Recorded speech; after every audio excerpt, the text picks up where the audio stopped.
মরহুম কমরুদ্দিন সাহেবের কথা আমার খুব মনে পড়ছে।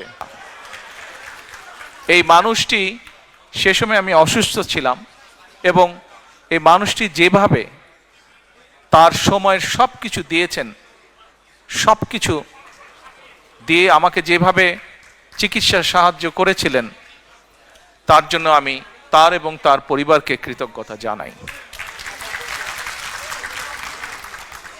প্রিয় ভাই বোনেরা,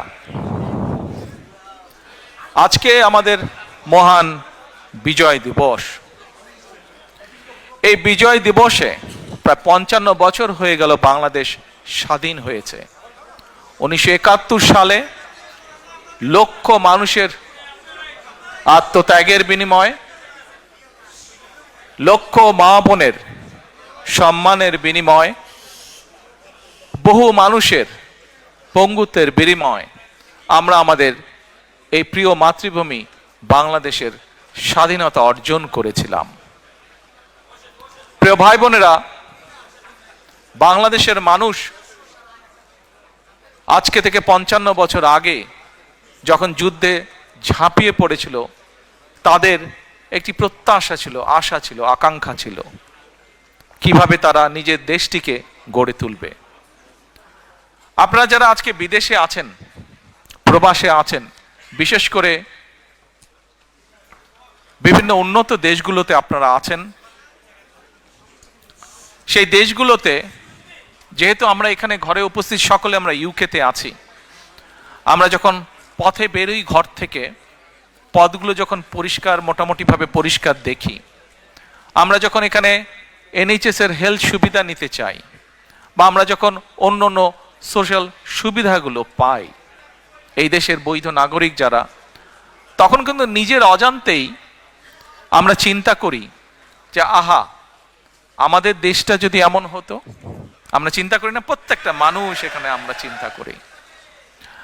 আপনারা হয়তো পরিবারকে নিয়ে হলিডেতে যান, ইউকের ভিতরেও যারা যান, বিভিন্ন হলিডে স্পটে যখন আপনারা যান, সেই স্পটগুলোতে অনেক কিছু যে আছে তা না, কিন্তু তাদের যা আছে এমন সুন্দর করে তারা রাখে যে সেখানে মানুষ যায়, দেখে কি তাদের ইতিহাস, কি তাদের ঐতিহ্য, কি তাদের সামাজিক মূল্যবোধ। সেই জিনিসগুলো আমরা দেখি এবং আমরা আফসোস করি যে আমাদের দেশটি যদি এমন হতো। প্রিয় ভাই বোনেরা, 1971 সালে যেই মানুষগুলো যুদ্ধ করেছিল, সেটি প্রত্যক্ষ হোক বা পরোক্ষভাবে, সেই মানুষগুলো কিন্তু দেশকে নিয়ে এমনই পরিকল্পনা করেছিল, এমনই প্রত্যাশা, আশা ছিল তাদের। আমরা দেখেছি বিভিন্ন সময় যখনই দেশটিকে গড়ার জন্য, দেশটিকে মানুষের প্রত্যাশিত যে আশা আকাঙ্ক্ষা সেভাবে যারাই নিতে চেয়েছিল, আমরা দেখেছি বিভিন্নভাবে, বিভিন্ন ষড়যন্ত্রের মাধ্যমে সেই গতিকে রোধ করে দেওয়া হয়েছে। আমরা দেখেছি এখানে যারা আছে, প্লিজ তোমরা বসে পারো না, এই সাইডে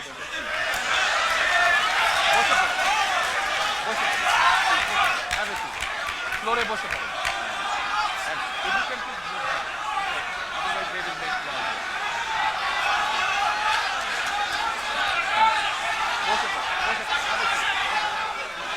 তোমরা সব ইয়াং ছেলে মেয়ে বসে পড়ো।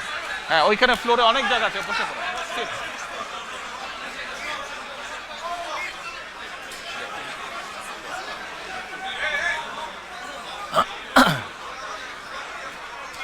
প্রিয়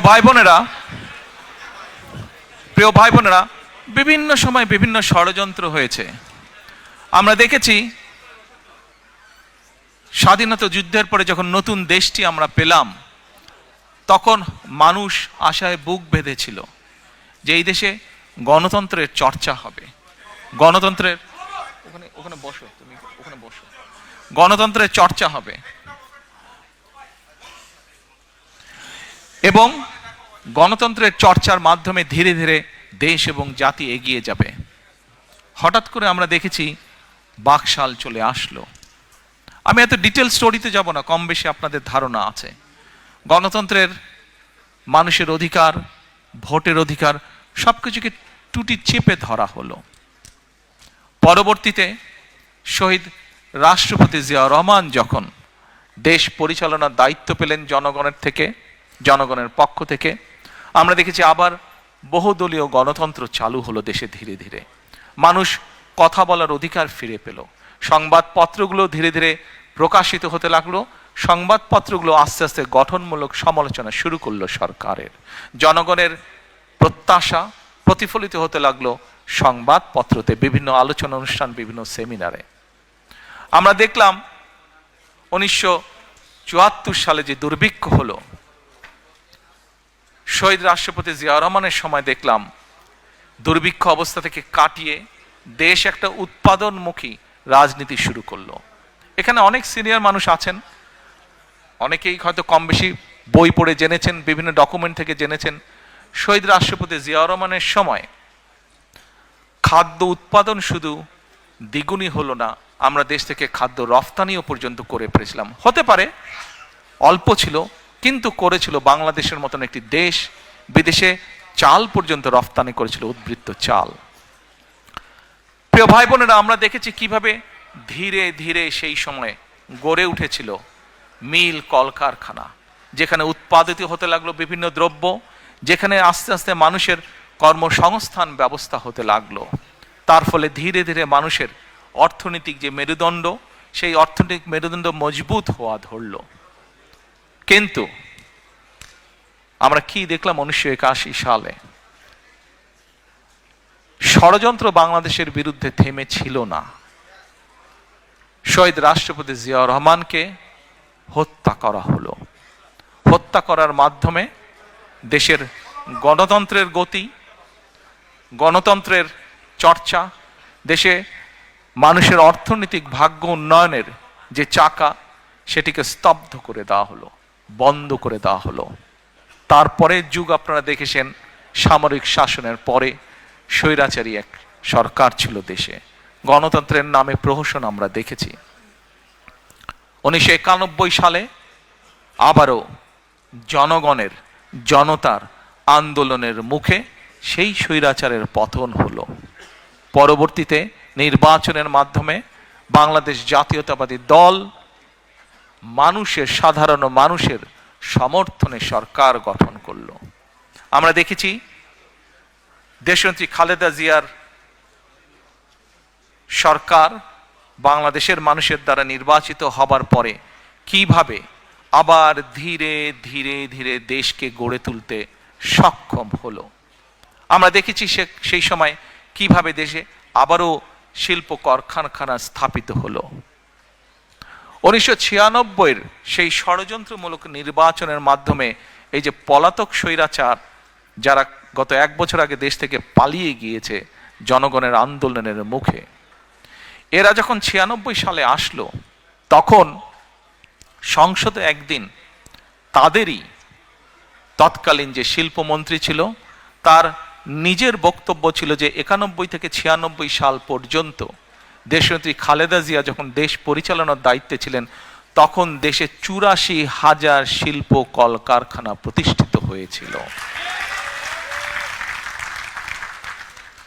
প্রিয় ভাই বোনেরা, 84,000 কলকারখানা প্রতিষ্ঠিত হয়েছিল। এই সংখ্যাটা দিয়ে বোঝা যায় যে দেশে সেই সময় উন্নয়নের গতিধারা চালু হয়েছিল।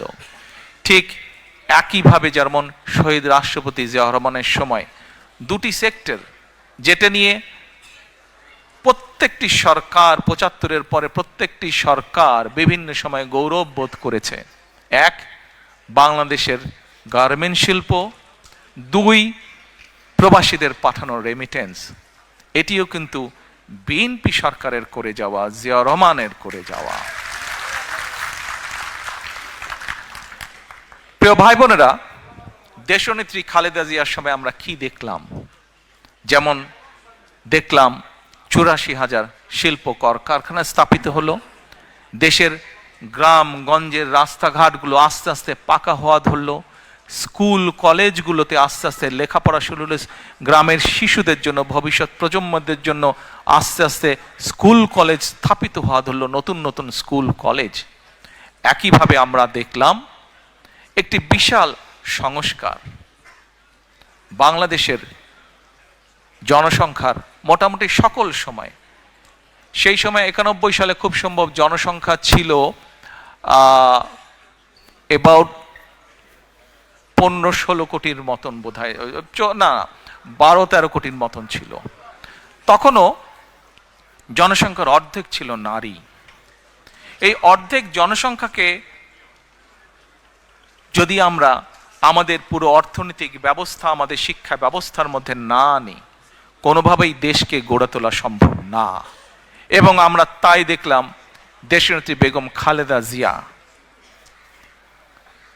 মেয়েদের স্কুল কলেজে শিক্ষা ব্যবস্থা, বিনা বেতনে শিক্ষা ব্যবস্থা চালু করলেন। প্রিয় ভাই বোনেরা, কিছুদিন আগে বিএনপির একটি অনুষ্ঠানে আমি একটি ঘটনা বলছিলাম, হয়তো আপনারা ইউটিউবে বা অনলাইনে দেখেছেন, শুনেছেন আমার সেই ঘটনাটি। তারপরেও আজকে আপনাদের সামনে আবারও আমি ঘটনাটি তুলে ধরতে চাই। কি সেই ঘটনাটি? এবছর জানুয়ারি মাসে দেশনেত্রী খালেদা জিয়া যুক্তরাজ্যে এসেছিলেন চিকিৎসার জন্য। সেই সময় উনি যেই হসপিটালতে ছিলেন, লন্ডন ক্লিনিক হসপিটালতে ছিলেন, একদিন আমরা সন্ধ্যার সময় সবাই ওনার কেবিনে আছি, স্বাভাবিকভাবে কিছুক্ষণ পর তো নার্স আসে। তো সেই সময় একজন নার্স আসলো। নার্সটা এসে আমরা যারা ছিলাম মোটামুটি আমাদের সবাইকে বলছে, আম্মার দিকে তাকিয়ে বলছে, আমি কিন্তু তোমাকে জানি, তুমি কে। তো ওখানে তো বেগম খালেদা জিয়া ভর্তি আছেন, উনি বাংলাদেশের এক্স প্রাইম মিনিস্টার, এগুলো তো আছে। তো আমরা ভাবছি যে এটা তো সবাই জানে, এখানে যারা ডিউটিতে আছে সবাই তো জানবেই এটা। তখন নার্সটি নিজেই বলছেন, না, তোমার যেগুলো অফিসিয়াল প্রোটোকল আছে বা ছিল সেটা তো আমি জানি, কিন্তু আরেকটা ভাবে তোমাকে আমি চিনি এবং অনেক আগে থেকে তোমাকে আমি জানি। আমি যখন ছোট ছিলাম সেই সময় থেকে তোমাকে আমি চিনি, জানি। তো আমরা একটু অবাক হয়ে জিজ্ঞেস করলাম, কিভাবে তুমি ওনাকে চেনো? ওই নার্স যে, তার বাড়ি ছিল, দেশের বাড়ি হচ্ছে, শি ওয়াজ ফ্রম নাইজেরিয়া। তো বলল, তুমি তোমার দেশে মেয়েদের জন্য ক্লাস 12 পর্যন্ত শিক্ষা ফ্রি করেছো তুমি, এবং আমার দেশের সরকার তোমার এই পলিসিটা গ্রহণ করেছে, যার ফলে আমি বিনামূল্যে শিক্ষা পেয়েছি, পরবর্তীতে পড়ালেখা করেছি, আজকে আমি ইউকেতে এসে এখানে কাজ করছি। প্রিয় ভাই বোনেরা, আপনাদেরকে অল্প একটি বললে অনেক বলা যাবে, বললে অনেক কিছু বলা যাবে বিএনপি সরকার কি কি করেছে। যেমন আরেকটি বলি, এটাও স্বাস্থ্য খাতেরই কথা। আপনারা এখানে যারা আছেন আজকে উপস্থিত, কারো না কারো, সবার বাড়ি কোনো না কোনো জেলা এবং কোনো না কোনো উপজেলায়। আপনাদের সবারই যখন দেশে যান, গিয়েছেন, দেখছেন, এই উপজেলায় 51 বেডের একটি উপজেলা স্বাস্থ্য কমপ্লেক্স আছে। আপনার নিজের উপজেলার স্বাস্থ্য কমপ্লেক্সটি কে কে দেখেননি? হাত তুলেন তো ভাই, কে কে দেখেননি? যারা যারা নিজের উপজেলা স্বাস্থ্য কমপ্লেক্স দেখেননি, আচ্ছা, তাহলে দয়া করে গিয়ে দেখে নেবেন এবার, যারা হাত তুলেছেন দেখেননি। আর কারা কারা দেখেছেন? এই দেখেন, মেজরিটি মানুষ দেখেছেন, ধন্যবাদ, থ্যাংক ইউ সো মাচ। এখন এই যে উপজেলা স্বাস্থ্য কমপ্লেক্স, এই উপজেলা 51 বেডের যেটা, এটির 31 বেড করেছিলেন শহীদ রাষ্ট্রপতি জিয়া রহমান, তার আগে ওখানে কিচ্ছু ছিল না। এবং পরবর্তীতে যেই 20 বেড অ্যাড হয়েছে, পরবর্তীটা করেছে আপনার এই সরকার, দেশনেত্রী খালেদা জিয়া সরকার। আমাদের প্রশ্ন এখনো, এই যে স্বৈরাচার ছিল তারা কিছু জিনিস বানিয়েছিল, কিন্তু সাধারণ মানুষ যখন অসুস্থ হয়, গ্রাম পর্যায়ে, ইউনিয়ন পর্যায়ে, উপজেলা পর্যায়ে, তারা কিন্তু উপজেলা স্বাস্থ্য কমপ্লেক্সে যায়, অন্য জায়গায় কোথাও যায় না তারা চিকিৎসার জন্য। তার মানে মানুষ, প্রান্তিক মানুষ চিকিৎসার জন্য যতটুকু সুবিধা পাচ্ছে, তারা যে যাচ্ছে, তারা কিন্তু সেই বিএনপি যে করে আসছে সেখানেই তারা যাচ্ছে। প্রিয় ভাই বোনেরা, খুব সংক্ষেপে আমি কয়েকটি উদাহরণের মাধ্যমে আপনাদের সামনে কিছু কথা উপস্থাপন করলাম। আমরা বিগত 16 বছর, 2008 থেকে এবং বিশেষ করে 14 সালের পর থেকে 5ই আগস্ট, 4 আগস্ট পর্যন্ত বাংলাদেশ জাতীয়তাবাদী দল বাংলাদেশ জাতীয়তাবাদী দলের লক্ষ লক্ষ নেতা কর্মী রাজপথে ছিলাম। আমরা কেন রাজপথে ছিলাম?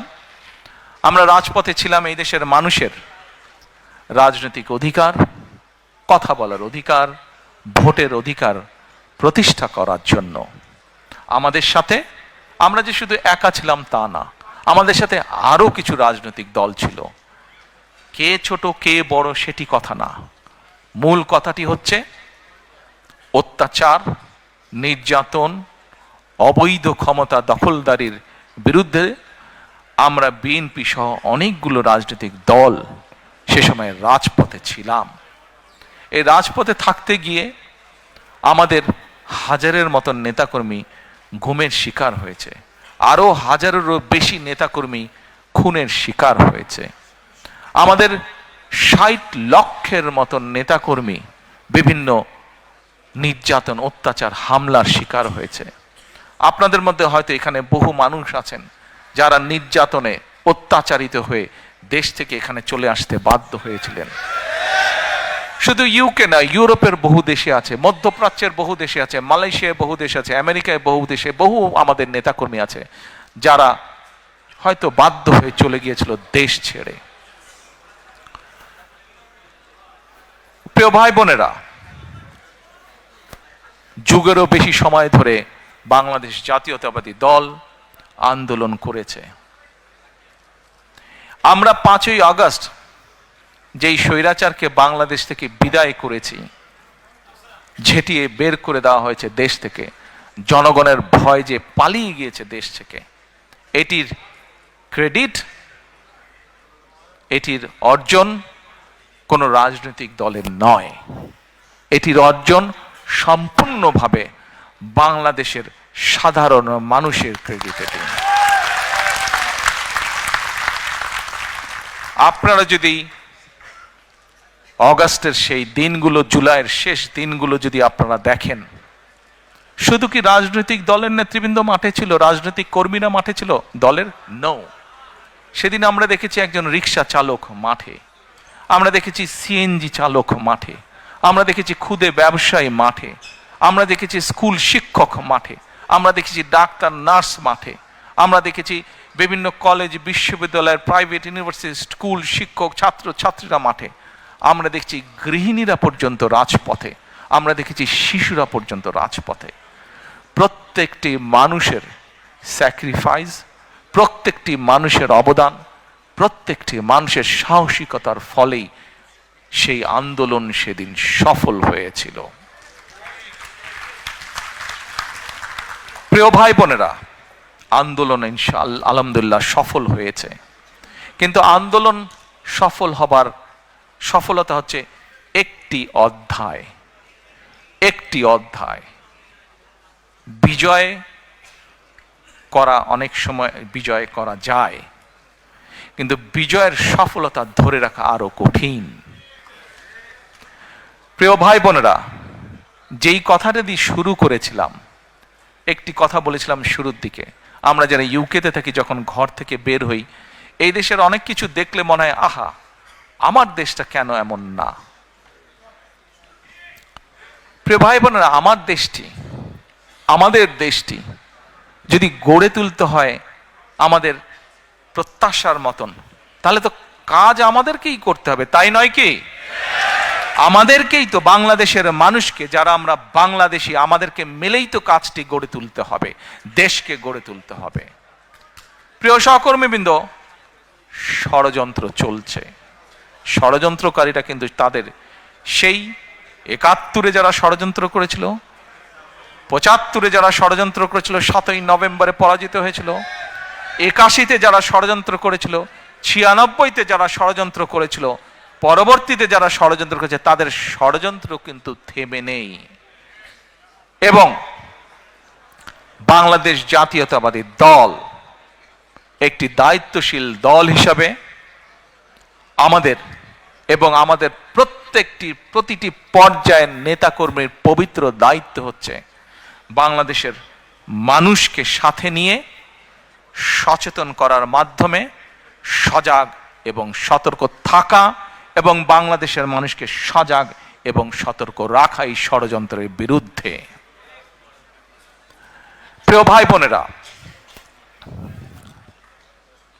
স্বৈরাচারকে আমরা বিদায় করেছি 16 বছর ধরে, এবং এর আগে বিভিন্ন সময় বাংলাদেশের মানুষ, সে রাজনৈতিক দলের নেতা বা কর্মী হোক অথবা একজন সাধারণ মানুষ যে তার দেশকে ভালোবাসে, এরকম বহু মানুষ অকাতরে জীবন বিলিয়েছে শুধুমাত্র দেশটিকে একটি সঠিক জায়গায় নিয়ে আসার জন্য, শুধুমাত্র দেশের মানুষের গণতান্ত্রিক অধিকারকে প্রতিষ্ঠিত করার জন্য। আজ একটি সময় এসেছে, আগামী 2 মাস পরে দেশে একটি নির্বাচন, বহুল প্রত্যাশিত একটি নির্বাচন, যে নির্বাচনে মানুষ নিজে ঘর থেকে বেরিয়ে নিরাপদে যাবে, স্বাচ্ছন্দ্যে ভোট দিবে তার ইচ্ছা মতন।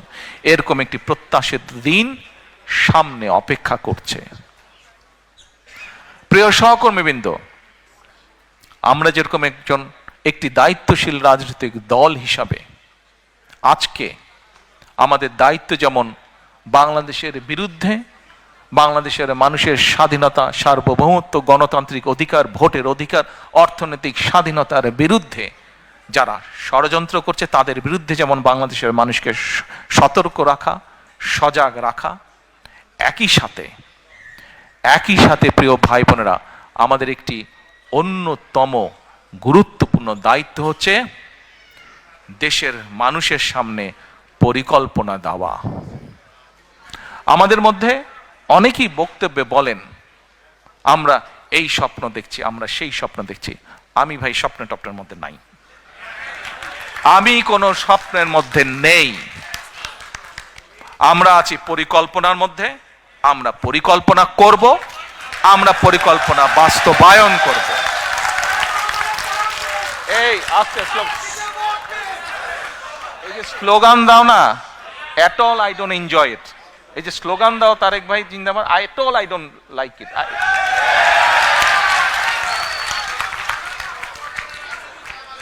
আচ্ছা, এখন আমরা কোনো স্বপ্নের মধ্যে থাকতে চাই না। স্বপ্ন দেখতে দেখতে দেশ থেকে প্রতি বছর $16 বিলিয়ন পাচার হয়ে গিয়েছে।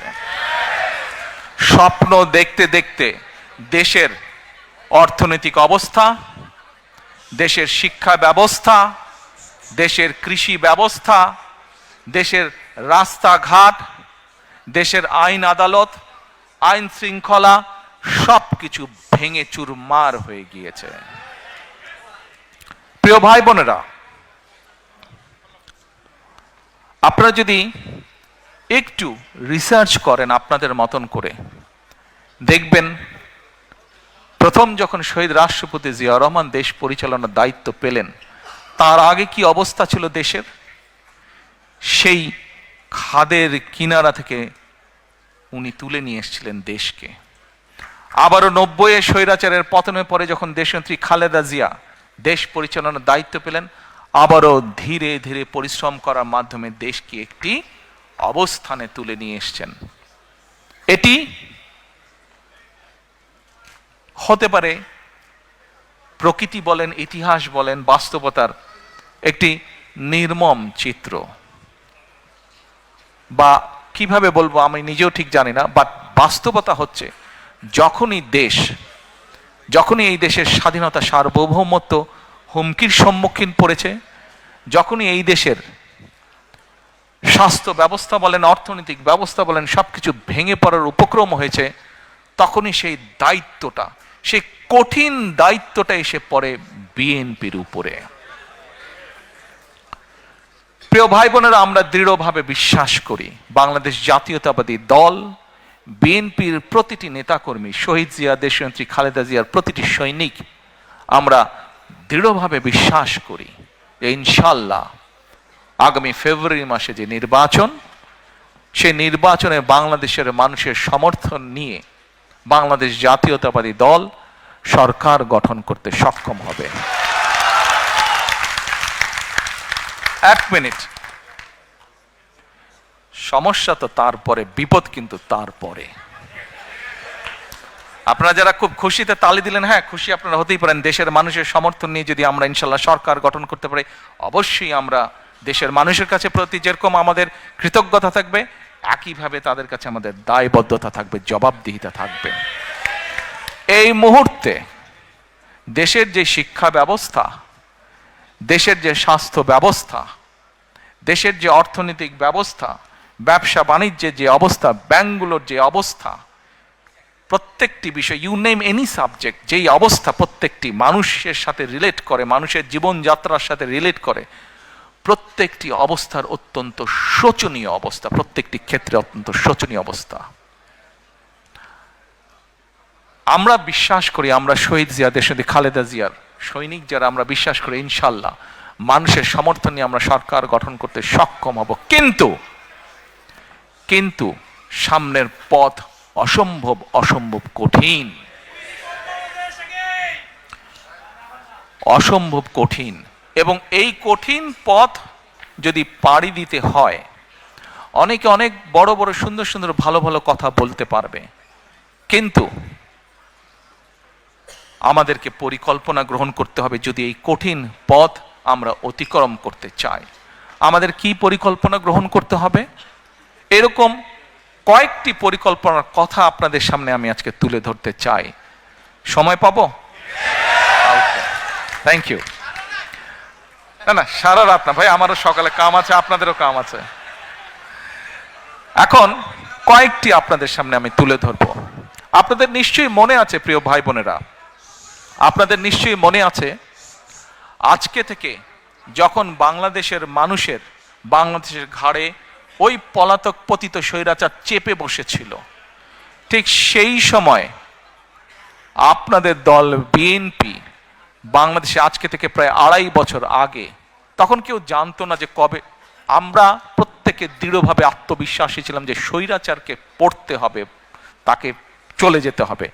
কবে হয়তো এক্সাক্ট ডেট আমরা তখনও সেভাবে নির্ধারিত ছিল না। স্বৈরাচার পতনের 2.5 বছর আগে বাংলাদেশের মানুষের সামনে আমরা 31 দফা সংস্কার কর্মসূচি উপস্থাপন করেছিলাম। মনে আছে আপনাদের? Yes. তখন অনেকে হেসেছিল। আর আজকে যারা, কাউকে আমি আঘাত করে কথা বলতে চাই না, কাউকে অসম্মান করে কথা বলতে চাই না, কিন্তু আজকে বহু মানুষ সংস্কার নিয়ে কথা বলছে। ভেরি গুড, বলুন, আমরা চাই আপনারা বলুন। কারণ আমাদের 31 দফাতে আমরা বলেছি এটার থেকে বেটার যদি কিছু দেন, এটা থেকে নতুন কিছু যদি আপনারা কেউ উপস্থাপন করেন, আমরা সানন্দে তা গ্রহণ করব। সেই 31 দফার মধ্যে আমরা বলেছি যে 31 দফা আমরা বিশ্বাস করি, শহীদ রাষ্ট্রপতি জিয়াউর রহমান 19 দফা দিয়েছিলেন। সেই 19 দফাকে আরো সময়ে, পরিস্থিতি, সবকিছুর পরিবর্তনের কারণে সেটিকে আমরা কিছুটা আরো পরিবর্তন করে আরো সুন্দরভাবে আমরা উপস্থাপন করেছি, যার ভিত্তিতে আমরা দেশ পরিচালনা করতে চাই ইনশাআল্লাহ। এখন এই 31 দফার ভেতর থেকে আমরা আরো কয়েকটি বিষয়কে আলাদা করে বের করে নিয়ে এসেছি। এই 31 দফার ভেতরে সাংবিধানিক বিষয় আছে, এই 31 দফার ভেতরে আইনগত বিষয় আছে, এই 31 দফার ভেতরে আপনার, আমার, আমাদের সকলের বেঁচে থাকার মৌলিক অধিকারের নিশ্চয়তা কিভাবে প্রদান করা যায় তার কিছু ডাইরেকশন বা পরিকল্পনা আছে। যেমন, আস্তে হাততালি পরে দিই আমরা, যেমন আসুন, 31 দফার মধ্যে বাই নাও আপনারা শুনেছেন, দেখেছেন, আমরা একটি কার্ড ইন্ট্রোডিউস করতে চাই, যেটার নাম আমরা দিয়েছি ফ্যামিলি কার্ড। বাই নাও আপনারা শুনেছেন। এখন এই ফ্যামিলি কার্ডটা কি, নাম হয়তো আপনারা শুনেছেন অনেকে, কেউ কেউ হয়তো আপনারা এখানে যারা আজকে উপস্থিত আছেন কেউ কেউ হয়তো আপনারা জানেন। আচ্ছা, ফ্যামিলি কার্ড দিয়ে কি হবে না হবে, এই ফ্যামিলি কার্ডটা কেন ইন্ট্রোডিউস করতে চাই, কি এটার লক্ষ্য উদ্দেশ্য সংক্ষেপে আপনাদের সামনে আমি তুলে ধরতে চাই। এবং আপনাদের কাছে যেটা তুলে ধরবো, আপনাদের প্রতি আমার অনুরোধ থাকবে আপনারা এই কথাগুলো আরো মানুষের কাছে পৌঁছে দিবেন। আসুন এবার ফ্যামিলি কার্ডটি কি আমরা সংক্ষেপে বিবেচনা করি, দেখি আমরা। এটি আমরা যে ব্যাংক কার্ড ব্যবহার করি, এটি ব্যাংক কার্ডের মতন একটি কার্ড। এখন এই কার্ডটি আমরা কাকে দেব? এই কার্ডটি আমরা দেব বাংলাদেশে এই মুহূর্তে অ্যাভেলেবল যত ডাটা আছে সেই ডাটার ভিত্তিতে আমরা দেখেছি বাংলাদেশে 4 কোটি পরিবার আছে। সেটি আমার পরিবার, আপনার পরিবার, একজন কৃষকের পরিবার, একজন ইমামের মসজিদের ইমাম সাহেবের পরিবার, একজন প্রাইমারি স্কুল শিক্ষকের পরিবার, একজন ক্ষুদ্র মুদির দোকানদার, একজন রিক্সা চালক, ভ্যান চালক, যেভাবেই আপনি ধরেন বাংলাদেশে 4 কোটি পরিবার আছে। আমরা প্রথমে এই কার্ডটি দেওয়া শুরু করব গ্রাম থেকে, যারা মোর ডিজার্ভ করে। আচ্ছা, এই কার্ডটি আমরা দিব পরিবারের যে গৃহিণী, পরিবারের যে কর্ত্রী বা হাউস ওয়াইফ, আমরা তাকে এই কার্ডটি দেব। আচ্ছা, আস্তে তালি পরে তালিয়া পরে কার্ডটি আমরা তাকে দেব। দেখুন, দেশনেত্রী বেগম খালেদা জিয়া দেশের অর্ধেক যে নারী সমাজ, তাদেরকে উনি শিক্ষার আলো পৌঁছে দিতে চেয়েছিলেন। বহুলাংশে আলহামদুলিল্লাহ আমরা সফল হয়েছি। আজকে যদি আমরা স্কুল কলেজগুলো দেখি, আমরা দেখি যে ক্ষেত্র বিশেষে ছেলেদের থেকে মেয়েদের এনরোলমেন্ট অনেক বেশি। শিক্ষা দীক্ষায় বিভিন্ন জায়গায় মেয়েরা অনেক এগিয়ে গিয়েছে। নেপোলিয়ন বলেছিল, আমাকে শিক্ষিত মা দাও, আমি তোমাদেরকে শিক্ষিত জাতি দেব। প্রিয় ভাই বোনেরা, এই কার্ডটি ইনিশিয়ালি আমরা ধীরে ধীরে 4 কোটি পরিবারের, আমাদের প্ল্যান অনুযায়ী 4 কোটি পরিবারকে দেব। বাট এই 4 কোটি পরিবারের মধ্যে আমিও আছি, আমার স্ত্রী ডক্টর জুবাইদাও আছেন। কিন্তু ডক্টর জুবাইদা এই কার্ডটি নেবেন না। কেন? কারণ এই কার্ডটি থেকে রাষ্ট্র বা সরকার যেই সুবিধা দেবে একটি পরিবারকে, আলহামদুলিল্লাহ ডক্টর জুবাইদার এটি প্রয়োজন নেই। এখানে আপনারা যারা আছেন, আপনাদের এখানে আমাদের বহু বোন উপস্থিত আছেন, তাদের কারোরই অর্থনৈতিক অবস্থা এমন না যে সেই কার্ডটি প্রয়োজন। এইভাবে বাংলাদেশের 4 কোটির মধ্যে আমরা মনে করি বহু পরিবার আছে যাদের প্রয়োজন নেই, কাজেই তারা এই সুবিধাটা নেবেন না। তার ফলে যেটা হবে, আমরা যারা সঠিক মানুষ, এটি কিন্তু আমরা জেনারেল রাখছি, কার্ডটা ইউনিভার্সাল রাখছি। বাংলাদেশে বিভিন্ন সামাজিক সোশ্যাল নেটওয়ার্ক যেগুলো ফ্যাসিলিটি আছে, যেগুলো বেনিফিটস আছে, বিভিন্ন ক্যাটাগরি থাকে। এবং আমরা রিসার্চ করে দেখেছি যে ক্যাটাগরি, এরকম বিভিন্ন ক্যাটাগরি থাকলেই কারাপশনের প্রবাবিলিটি বেড়ে যায়। কারাপশনের প্রবাবিলিটি বেড়ে যায়, পলিটিক্যাল ইনফ্লুয়েন্স হয়, তখন ওইখানে কারাপশন তৈরি হয়। সেজন্য বিষয়টাকে আমরা জেনারেল রাখছি।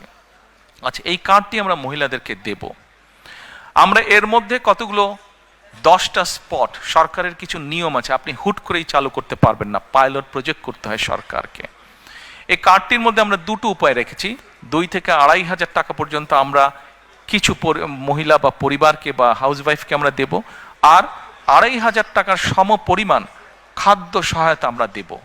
পাইলট প্রজেক্টের মাধ্যমে আমরা দেখব যে 3 থেকে 6 মাস যে কোন পরিবারগুলোর কতটুকু উন্নতি হচ্ছে, কিভাবে পরিবর্তন হচ্ছে।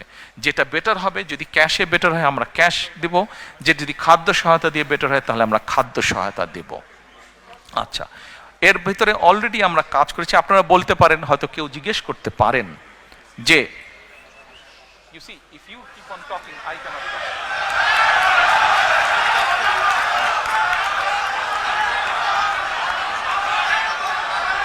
বসে আপনারা বসে তোমরা উঠে বসো বসে আস্তে আস্তে আস্তে আস্তে আস্তে আস্তে আস্তে আস্তে। আচ্ছা, এখন আপনাদেরকে যে পরিকল্পনা, 1 মিনিট ভাইরা, 1 মিনিট ভাইরা, ভাই please have a seat, you are a tall man, everyone can see you, sit. আপনাদেরকে যে একটি ফ্যামিলি কার্ডের পরিকল্পনা বলুন বা গল্পই বলুন, যা বলছি ভালো লাগছে শুনতে? কন্টিনিউ করব? ওকে, ঠিক আছে। তা এখন এই কার্ডের আপনারা হয়তো কেউ জিজ্ঞেস করতে পারেন যে ভাই দলের লোকজন দিয়ে করলেন, তাদের রিসার্চ আর কতটুকু কারেক্ট হবে? এখানেই ভুল। শুধুমাত্র দলের লোক দিয়ে আমরা রিসার্চ করিনি। এই সবের কাজে, এই ধরনের কাজে যারা এক্সপার্ট আছেন, এক্সপার্টিজ আছেন, যারা প্রফেশনালস আছে, এরকম একটা টিম দিয়ে আমরা এই কাজটি তৈরি করেছি। এবং এরই ভিতরে আমাদের কাছে যতটুকু, would you like to come here and speak? এবং এটার বাজেট কোথা থেকে কিভাবে আসবে সেটিও আমরা বাজেটের যে সকল কাগজপত্র পাবলিক ডকুমেন্ট হিসেবে উপস্থিত আছে, সেখান থেকে আমরা সব কিছু বের করেছি কিভাবে আমরা এগুলা চালু করব। কাজে ওই প্রাইমারি কাজগুলো আমরা শেষ করেছি। এখন এটা লক্ষ্য বা উদ্দেশ্য কি, কেন আমরা করছি, আসেন।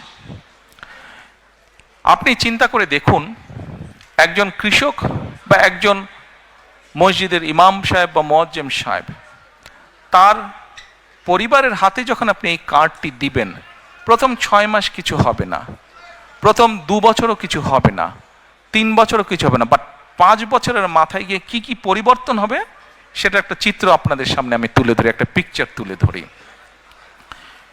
সেই পিকচারটি কি? সেই পিকচারটি হচ্ছে, রিসার্চ বলে, এখানে ভাইদের সংখ্যা বেশি, দয়া করে কেউ মাইন্ড করবেন না আমার উপরে, যে কথাটি আমি এখন বলতে চাচ্ছি দয়া করে কেউ মাইন্ড করবেন না আমার উপরে, বাট এটা আমার কথা না, এটা রিসার্চের কথা। রিসার্চ কি বলে, যখন পরিবারের স্ত্রীর হাতে আপনি একটা অর্থনৈতিক সহযোগিতা দিবেন, স্ত্রী তখন কি করে? এই সুবিধাটা সে তার সন্তানদের লেখাপড়া এবং স্বাস্থ্যের পিছনে প্রথমে সে খরচ করে।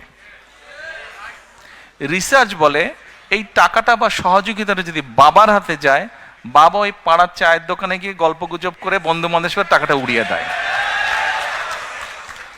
এটা আমার কথা না, এটা রিসার্চ কথা। ভাইরা আমার উপরে কিছু মাইন্ড করেন না আপনারা। আচ্ছা, তা এখন আমরা সেই জন্য মায়েদের হাতে এটা দিতে চাই। মা এই অর্থটা দিয়ে তার সন্তানদের স্বাস্থ্য যেরকম খেয়াল রাখতে পারবে, একই সাথে সে তার লেখাপড়া, বাচ্চাদের লেখাপড়ার দিকে মনোযোগ দিবে। তারপরে তার হাতে যখন খরচ বেঁচে যায়, এই খরচটা তখন কি করে? সে ছোট ছোট ইনভেস্ট করে, যেখান থেকে তার পরিবারের এক্সট্রা ইনকাম আসবে। যার ফলে হবে কি, ওই টাকাটা, ওই অর্থটা, সেটা 500 টাকা হোক, 1000 টাকা হোক, ওটাই লোকাল ইকোনমিতে তখন টাকাটা আস্তে আস্তে ইকোনমিতে ঘুরতে থাকে এবং লোকাল ইকোনমি আস্তে আস্তে আস্তে আস্তে স্ট্রেংথেন, স্ট্রং হতে থাকে। প্রিয় ভাই বোনেরা, চিন্তা করে দেখেন, আপনার গ্রামে এরকম যদি 10টা পরিবার থাকে এবং একটা 10টা পরিবারের কে যদি আপনি আস্তে আস্তে কন্টিনিউ 5 থেকে 7 বছর একটা সাপোর্ট দিতে পারেন এরকম, তাহলে 7 বছর পরে কি সেই পরিবারটার চেহারা বর্তমানে যা আছে তা থাকবে? নিশ্চয় একটু তো বেটার হবে না? তাহলে একটা গ্রামে যদি 10টা পরিবার থাকে, সেই 10টা পরিবার যখন অর্থনৈতিকভাবে একটা শক্তিশালী অবস্থানে দাঁড়াবে, স্বাস্থ্য হেলথ ওয়াইজ যখন শক্তিশালী হবে এবং এডুকেশন ওয়াইজ যখন একটি গ্রাম শক্তিশালী হবে, তখন পুরো গ্রামটা একটা বেটার গ্রাম হবে। এইভাবে গ্রাম, এইভাবে উপজেলা, এইভাবে জেলা, এইভাবে বিভাগ, এভাবে সারা বাংলাদেশ এক সময় গিয়ে একটা স্ট্রেংথেন অবস্থায়, শক্তিশালী অবস্থায় দাঁড়াবে। এই হলো ফ্যামিলি কার্ডের গল্প।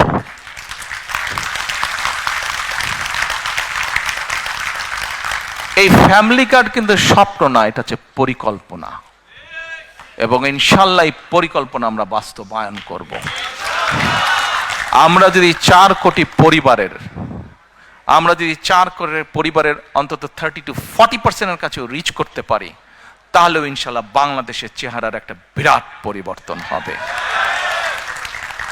আমাদের লক্ষ্য কাউকে মিলিয়নিয়ার বানানো না, কিন্তু আমাদের লক্ষ্য বাংলাদেশের 4 কোটি পরিবারের প্রত্যেকটি পরিবার যেন সুন্দরভাবে, ডিসেন্টভাবে বেঁচে থাকতে পারে, দাঁড়াতে পারে। এটি হচ্ছে আমাদের লক্ষ্য। এবার আসুন আরেকটি পরিকল্পনার কথা আপনাদেরকে বলি। কৃষক কার্ড, বাই নাও এর মধ্যে অনেকেই শুনেছেন, অনলাইনে বিভিন্নভাবে, ফেসবুকে বিভিন্নভাবে দেখেছেন। কৃষক কার্ড, আমাদের কাছে যে অ্যাভেলেবল ডাটা আছে, সেই ডাটার মাধ্যমে আমরা দেখেছি বাংলাদেশে 1.5 কোটি সরাসরি কৃষক আছে। এখানে আপনারা অনেকেই আছেন, শুধু সিলেট নয়, সিলেট সহ বিভিন্ন ডিস্ট্রিক্টের, বেশ সিলেটের বাইরেও, অধিকাংশ অবশ্যই সিলেট, বাট সিলেটের বাইরেও কিছু মানুষ আছেন। সিলেট হোক, সিলেটের বাইরেই হোক, ভাই আমিও হাফ সিলেটি, কাজে বলে লাভ নাই।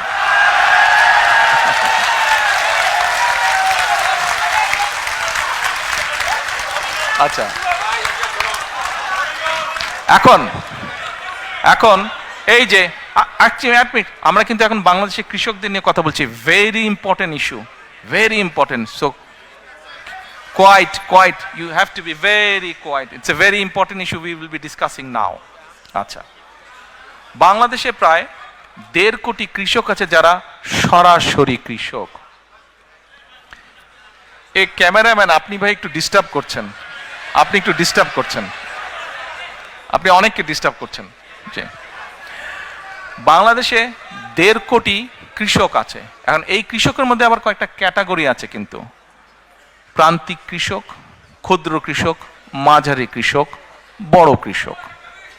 এখন এই 1.5 কোটি কৃষকের মধ্যে প্রায় কয়েক লক্ষ হবে বড় কৃষক, বাকি ম্যাক্সিমামই কিন্তু প্রান্তিক, ক্ষুদ্র, মাঝারি কৃষক। এখন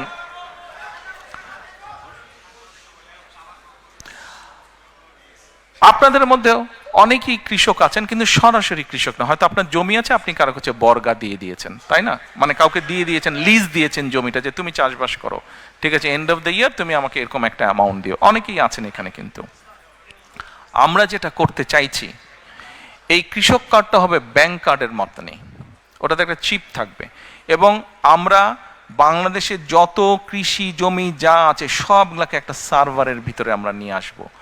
কোন কৃষক কোথায়, তার নাম কি, সে কতটুকু জমি ওন করছে, নাকি সেটার সে লিজ নিয়েছে, লিজ নেক অথবা ওন করুক, সেটাতে সে কি কি চাষ করছে।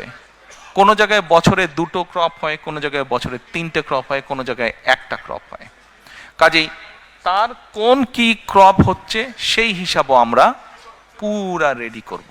আচ্ছা, এখন রেডি করে যেটা আমাদের টার্গেট বা এইম, আমাদের যার একটা হচ্ছে ফসল, যার 2টো হচ্ছে, তাকে আমরা যে কোনো একটা ফসলের ফুল সাপোর্টটা দেওয়ার চেষ্টা করব। তাকে আমরা তার যেটা রিকোয়ার্ড সিড, ফার্টিলাইজার, পেস্টিসাইড, এই পুরা সাপোর্টটা তাকে আমরা দেব 5 to 7 years টাইম। এবং আমাদের রিসার্চ আমাদেরকে বলছে যে 5 to 7 years ধরে যদি আমরা এই সাপোর্টটা মোটামুটিভাবে কন্টিনিউ করতে পারি, তাহলে কৃষকদের যে অর্থনৈতিক মেরুদণ্ড, ইকোনমিক স্ট্রেংথ, এটা স্ট্রং হবে। আজকের যে ক্ষুদ্র কৃষক হয়তো সে মাঝারি কৃষক হবে, যে প্রান্তিক কৃষক সে ক্ষুদ্র কৃষক হবে।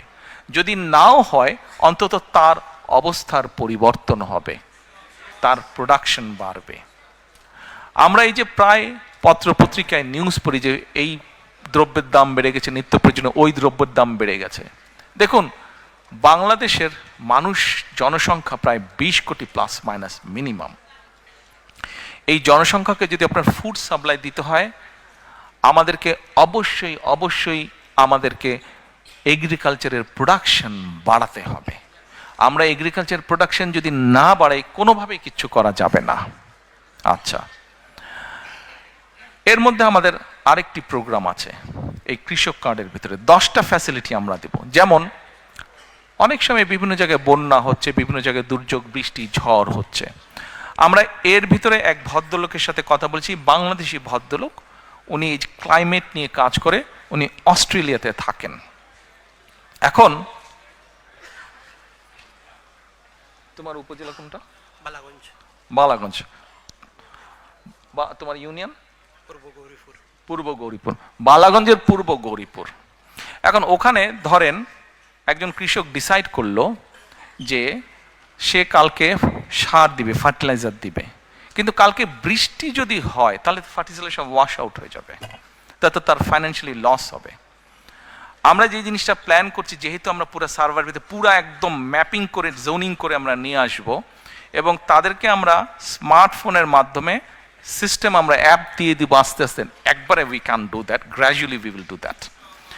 আমরা করব, সে তখন ওই সিস্টেমে সে নক করবে। সিস্টেমে নক করলে তখন বালাগঞ্জের ওই গৌরীপুর, পূর্ব গৌরীপুর, ওইখানে ওই কৃষক কিন্তু দেখতে পাবে যে কালকে বৃষ্টি হচ্ছে কি হচ্ছে না। He will know that. আমরা এই ডিটেল পর্যন্ত আমরা কাজ করেছি।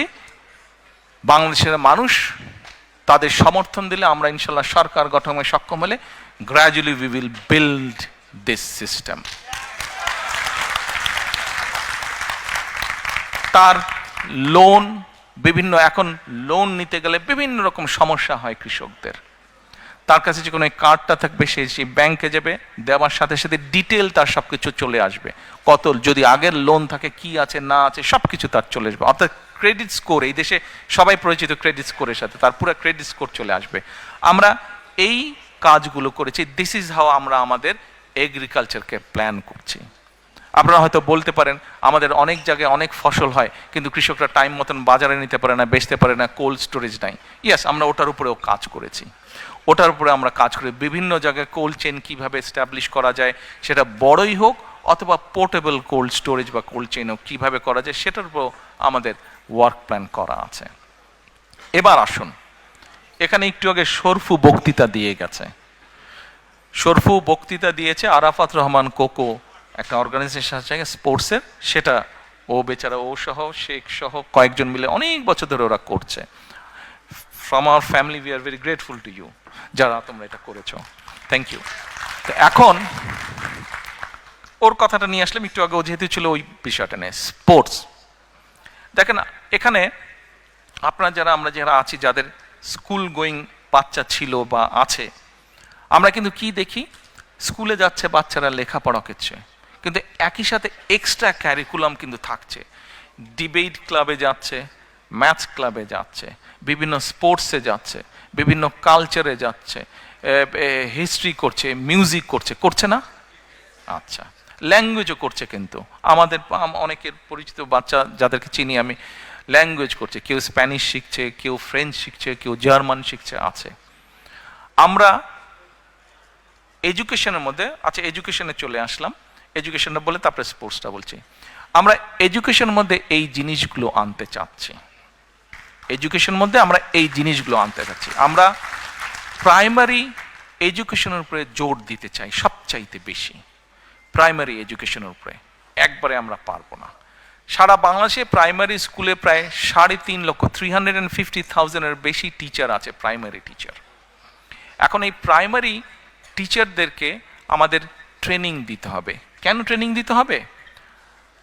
Please don't take it personally, but normally একটা প্র্যাকটিস আছে বাংলাদেশে। What is the practice of getting an appointment as a primary school teacher? যে যেই ছেলে বা মেয়েটা কোথাও চাকরি বাকরি কিছু পাচ্ছে না, আচ্ছা যাও যাও, আমি হেডমাস্টারকে বলে দিচ্ছি ওই প্রাইমারি স্কুলে তুমি টিচার হও। এরকম একটা প্র্যাকটিস আছে, আছে না? অনেক জায়গায় হয়, কিন্তু দেশে আছে। But we need to change this. এই ট্রেডিশনটা, এই কালচারটা we need to change. Because এই মাইকটা যদি ভালো না হতো, আমি যতই জোরে বলতাম আপনারা কিন্তু শুনতে পেতেন না। এই মাইকটা ভালো, এবং সেজন্য আমি আস্তে কথা বললে আপনারা শুনতে পাচ্ছেন। তার মানে আমাদের যে ফিউচার জেনারেশন, ছোট ছোট বাচ্চা যারা ফিউচারে, যারা ডাক্তার হবে, ইঞ্জিনিয়ার হবে, পলিটিশিয়ান হবে, এই দেশ রান করবে যারা, এই বাচ্চাগুলোকে তো আমাদের প্রপার এডুকেশন দিতে হবে। শুধু ABCD সরে ও সরে আলিফ বেতে সে পড়লে হবে না, তো প্রপার এডুকেশন দিতে হবে। এডুকেশন কি? এডুকেশনের সাথে তাদেরকে সোশ্যাল ভ্যালুস পর্যন্ত শেখাতে হবে।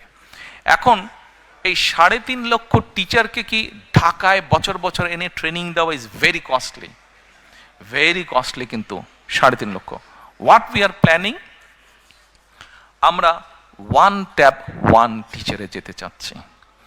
এই টিচারদেরকে আমরা আস্তে আস্তে আস্তে ডিজিটালাইজ সিস্টেমে, ডিজিটাল সিস্টেমের আন্ডারে আনবো এদেরকে। এদেরকে আমরা not iPad is very expensive, but অনেক কোম্পানি আছে সেম সব কিছু সাপোর্ট, সব কিছু ফ্যাসিলিটি থাকবে, কিন্তু এরকম তাদেরকে আমরা ট্যাবলয়েড দিব, ডিজিটাল ট্যাবলয়েড তাদেরকে দিব। ওটার মধ্যে দিয়ে আমরা তাদেরকে ট্রেনিং দিব।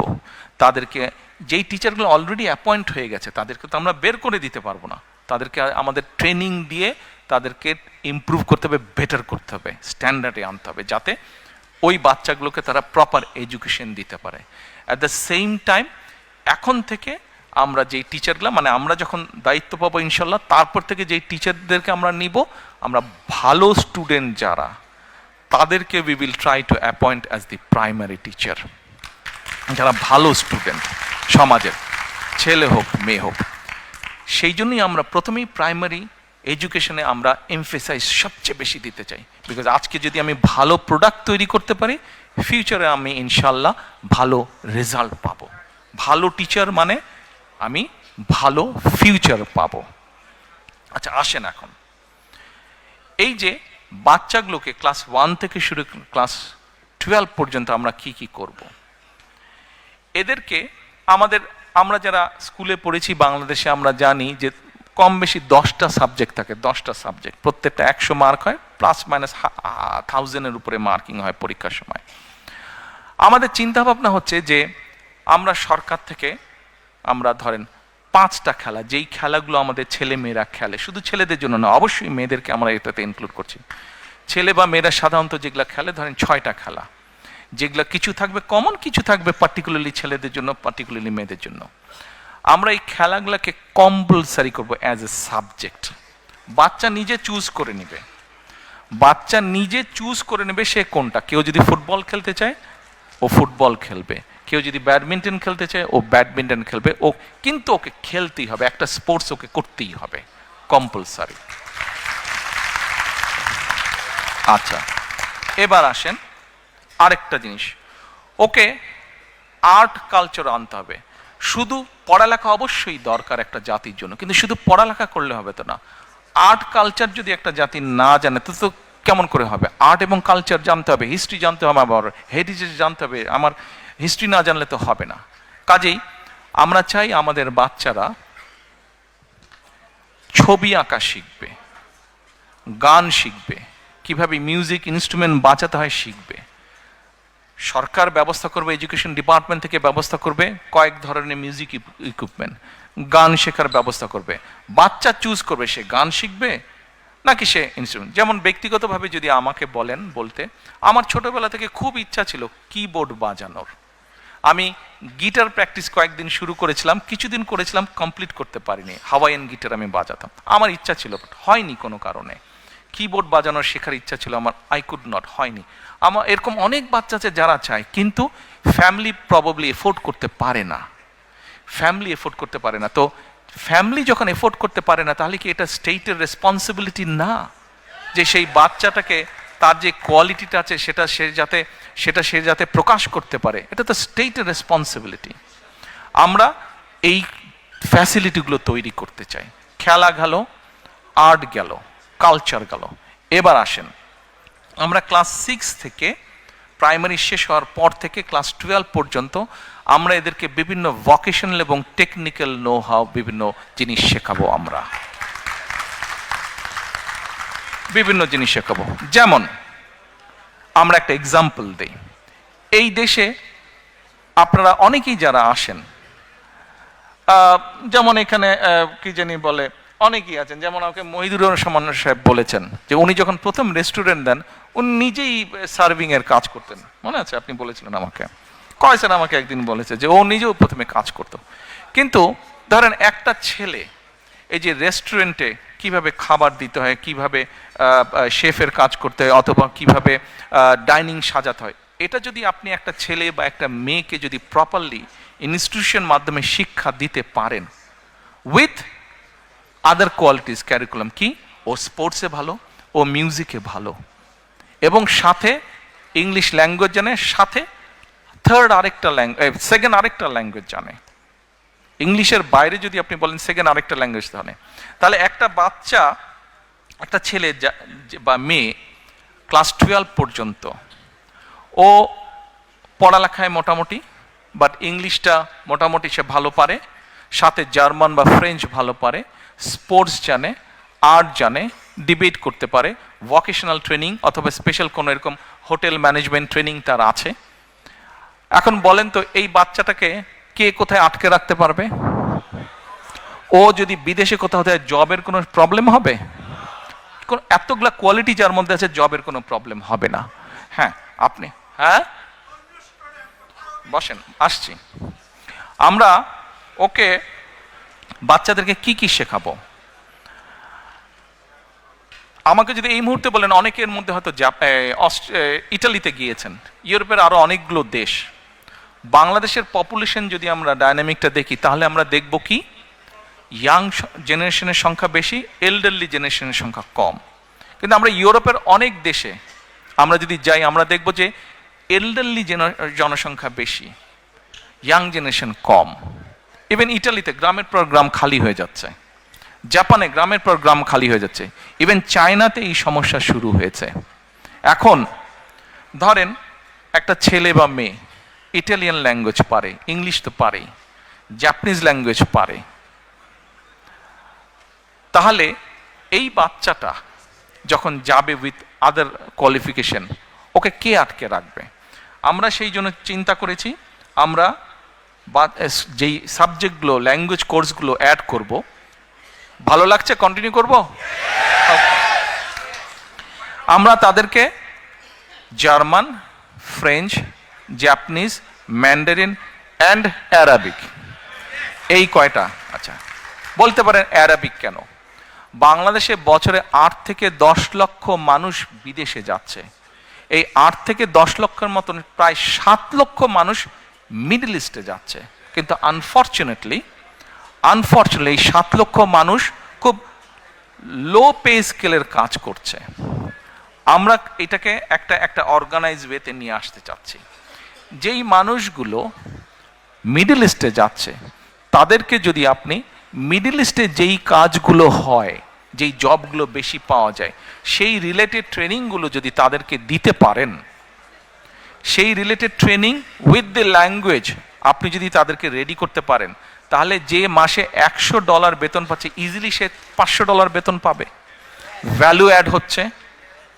যেমন নর্মালি আমরা জানি যে নোয়াখালী, চট্টগ্রাম এই দিকের লোকজন মিডল ইস্টে যাচ্ছে, কাজে আমরা একটা চিন্তা করি যে ওই জোনগুলোতে আমরা মিডল ইস্ট ওরিয়েন্টেড এবং অ্যারাবিক ল্যাঙ্গুয়েজের উপরে জোর দেব বেশি। আমরা জানি যে ফরিদপুর বেল্টের লোকজন মোস্টলি ইটালি এই দিকে থাকে, আমরা এই এলাকাগুলোতে ইটালিয়ান ল্যাঙ্গুয়েজ এবং এখানে যেই জব ওরিয়েন্টেড আছে, জবগুলো পাওয়া যায়, সেগুলোর ব্যাপারে আমরা ভোকেশনাল বা ট্রেনিং ইনস্টিটিউটগুলো রেডি করব। ঠিক এইভাবে যেই জোনগুলোতে হয়, সিলেট তো সবগুলাই পারে, ঠিক ওভাবে আমরা জিনিসটাকে সাজাবো। এবার আসেন, মোটামুটিভাবে এডুকেশনটা আপনাদের সামনে তুলে দিলাম। প্ল্যান, নো স্বপ্ন, অল দিজ আর প্ল্যানস। আচ্ছা, এবার আসেন স্পোর্টস। দেখুন, আমাদের কেন সবাইকে ডাক্তার, ইঞ্জিনিয়ার, আর্কিটেক্ট হতে হবে? আমাদের বাচ্চারা কি প্রফেশনাল স্পোর্টসম্যান হতে পারে না? এই যে লন্ডনে বিখ্যাত ফুটবল প্লেয়ার বেকহাম, সবাই পাগল হয়ে যাচ্ছে, তো প্রফেশনাল প্লেয়ার। দেখেন ও নাইটহুড পেয়েছে না? হ্যাঁ, হামজাকে দেখেন, তারপরে হ্যাঁ ওকে দেখেন, তারপরে তো এই যে প্রফেশনাল প্লেয়ার। আমাদের মেয়েরা দেখেন এশিয়ান ফুটবলে ভালো করছে, ছেলেরা ওয়ার্ল্ড ওয়াইড ক্রিকেটে ভালো করছে আমাদের। তাহলে আরো যে হাজার হাজার লক্ষ লক্ষ কোটি ছেলে মেয়ে আছে যারা উঠছে, কেন এদের মধ্যে থেকে প্রফেশনাল প্লেয়ার আমরা ক্রিয়েট করব না? আপনারা কি নতুন কুড়ি নামে একটা প্রোগ্রাম আছে ভাই, জানেন আপনারা? আচ্ছা, আমরা এই নতুন কুড়ি তো আছে, এটাকে আমরা যেমন আরো সুন্দর করে সাজাবো, একইভাবে নতুন কুড়ির মধ্যে আমরা নতুন করে স্পোর্ট আমরা চালু করব। এই স্পোর্ট চালু করার মাধ্যমে আমরা দেশের ভিতরে বিভিন্ন টাইপের খেলোয়াড় যারা আছে তাদেরকে আমরা বের করে নিয়ে আসব। এবার আসেন, স্পোর্ট গেল, অর্থাৎ স্পোর্টকে আমরা প্রফেশনাল স্পোর্টসম্যান তৈরি করতে চাই দেশে, আমাদের জেনারেশনের ভিতর থেকে। এবার আসেন, হেলথ নিয়ে কথা বলি। আমরা এখানে NHS এর সুবিধা সবাই আমরা পাই, আর যারা এফোর্ড করতে পারি তারা আমরা প্রাইভেটে যাই, প্রাইভেট জিপি, প্রাইভেট কনসালটেন্টের কাছে যাই, কিন্তু সেটার সংখ্যা কিন্তু খুব কম। বাংলাদেশে চিন্তা করে দেখেন, 20 কোটি মানুষ। এই 20 কোটি মানুষকে আপনি কিভাবে হেলথ ফ্যাসিলিটি দিবেন, কিভাবে তাকে বেসিক হেলথ ফ্যাসিলিটি দিবেন, এটা কি আমরা কখনো চিন্তা করেছি? 20 কোটি মানুষকে কিন্তু প্রত্যেককে এইভাবে হেলথ ফ্যাসিলিটি দেওয়া কিন্তু ভেরি এক্সপেন্সিভ এবং ভেরি ডিফিকাল্ট ব্যাপার, নিয়ার টু ইম্পসিবল। তো এখন ইউরোপে কিন্তু একটা কাজ এরা শুরু করেছে, প্রিভেনশন। নিশ্চয়ই বাই নাও আপনারা অনেকেই পরিচিত প্রিভেনশন। আমাদেরকে এই প্রিভেনশনে যেতে হবে। আমরা যদি গ্রামের দিকে যাই, জেলা উপজেলায় যাই, আমরা তাহলে কি দেখি? ম্যাক্সিমাম রোগী কি কার্ডিয়াক পেশেন্ট, অর্থাৎ হার্টের রোগী, কিডনি ডায়ালিসিস, তারপরে আপনার ডায়াবেটিক পেশেন্ট, এই তিনটা কিন্তু খুব দেখা যায়। আমরা চিন্তা করেছি, কেন এই জিনিসটা চিন্তা করলাম, প্রিভেনশনের উপরে আরো বেশি চিন্তা করলাম কেন? একটা এক্সাম্পল দিই।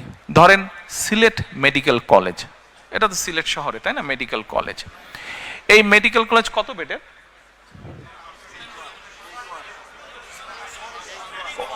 হ্যাঁ, ওসমানী মেডিকেল কলেজ কত বেডের? 600 বেডের। আচ্ছা ঠিক আছে, 600 বেডের। আচ্ছা 700, ওকে 700।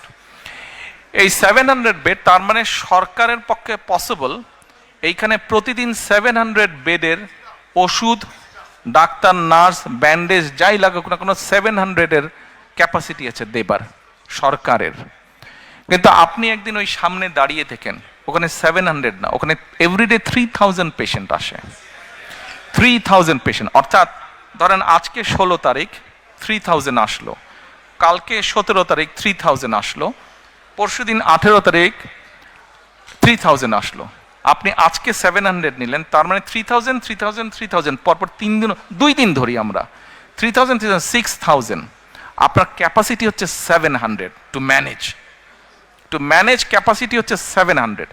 আপনি 6000 থেকে আজকের 700 আর কালকের 700 আপনি মাইনাস করেন, ঠিক আছে 1400 নিলেন, বাকি থাকলো কত থাকলো? আমি অঙ্কে কাঁচা, বলেন কত থাকলো? হ্যাঁ 4400 থাকলো।